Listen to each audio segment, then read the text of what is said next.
On November 8, 2013, Typhoon Yolanda tore through Southeast Asia, killing more than 6,300 people in the Philippines alone. It was the strongest storm to make landfall ever recorded. A year after Yolanda devastated the country, the Global Center for Journalism and Democracy visited both the capital and Tacloban, the hardest hit region. With a team of disaster journalists, recovery planners, activists, and experts in disaster economics, the Global Center partnered with Southeast Asia's premier news network, Rappler, to train Filipino journalists to better cover disasters like Yolanda. I knew that it was the worst natural disaster in Philippine history, and it was the Philippine Katrina, but it was really worse than I had thought. I mean, 4 times the number of people killed. It was a level of disaster in a smaller area than along the Gulf Coast in Katrina.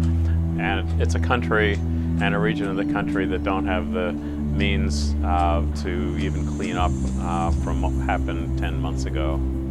Providing training for journalists and providing journalists with different ways of thinking about issues. So yes, covering the basics of journalism in ways that they may not get in their careers or in their coursework, that's good.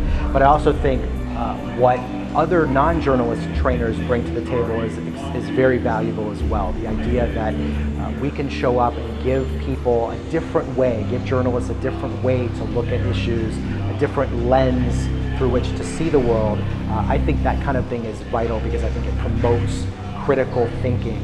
Taking part in the seminars and talking about and learning about also disaster relief, some of the complications involved here in the Philippines with what they've been through, and maybe giving some help from other experiences that we've had, that I've been through, and that history and other situations can help point to as the journalists here continue to do stories about disaster relief here in the Philippines. It's a wonderful opportunity to meet with young aspiring journalists and share our stories and learn from each other. This has been a very positive trip, and one that I would like to think would be the start of a dialogue between this area and the people that have been on this trip, so we can help them achieve their recovery. Any country in the world, the robustness of governance, the accountability of governance is based on the state of its democracy. The state of democracy is based on the skills, how good are that country's journalists.